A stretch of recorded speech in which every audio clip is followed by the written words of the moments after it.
I understand that, but don't you to walk out a $4 trillion solution, which is basically just a way for the Democrats to avoid dealing with this until 2017. I'm not here to talk about plans to deal with this till 2017. I'm saying we've got a real problem, and I'm tired of Republicans and Democrats who either want Republicans who want to burn the place to the ground, and Democrats, with all due respect, who want to offer a plan that gets it through their end of their second term of their presidency, and then screws me and my kids when it's over. And until we do that, we have to deal with the extraction that is at foot. It is the reason the financial markets are behaving the way they're behaving. That is a mathematical fact. This is not some opinion. This is a mathematical fact. Tens of trillions of dollars are being extracted from the United States of America. Democrats aren't doing it. Republicans are not doing it. An entire integrated system, financial system, trading system, taxing system that was created by both parties over a period of 2 decades is at work on our entire country right now. And we're sitting here arguing about whether we should do the $4 trillion plan that kicks the can down the road for the president for 2017 or burn the place to the ground, both of which are reckless, irresponsible, and stupid.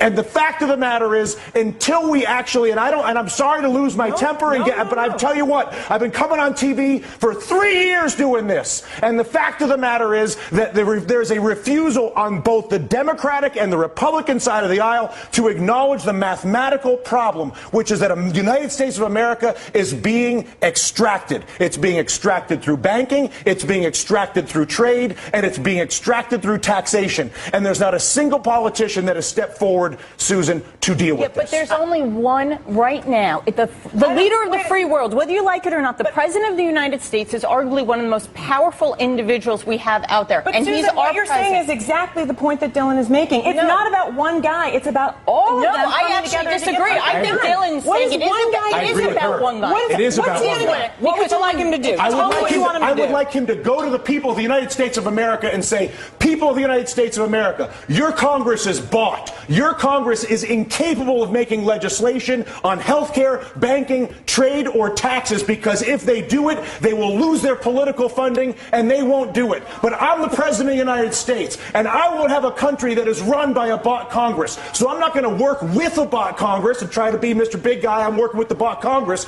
I'm going to abandon the bought Congress like Teddy Roosevelt did, and I'm going to go to the people of the United States and I'm going to say, you've got a bought Congress. And until we get rid of the bought Congress, which is Jimmy Williams' constant point, which is get the money out of politics, and until a president says that's the problem and says he's going to fix it, there is no policy that I can possibly see, no matter how brilliant your idea may be, or your idea, or my idea, or her idea, or your idea at home, is that idea will not happen as long as there's the capacity to basically fire a politician who disagrees with me by taking funding away from him. Is that a fair assessment? Money in politics is the root of all political evil. It is corruption at its worst.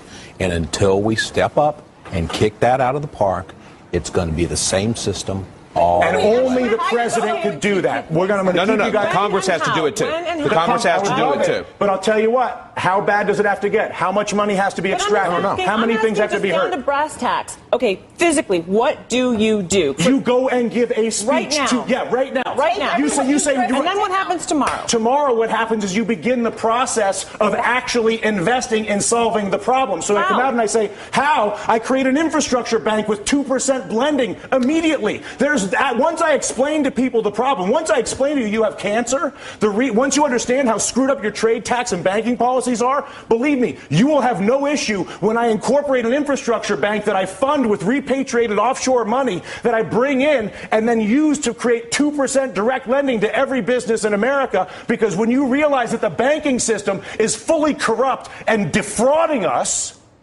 and I come out and say that, which is what I want my president to do, then at that exact moment I say, you know what, we got a screwed up situation here, people. You all know it, and now what? I'm going to admit it. And as a result, not only have I admitted it, but we're going to begin the process of solving it like grown-ups. They did it in World War II. They did it after the Civil War. They did it in Latin America.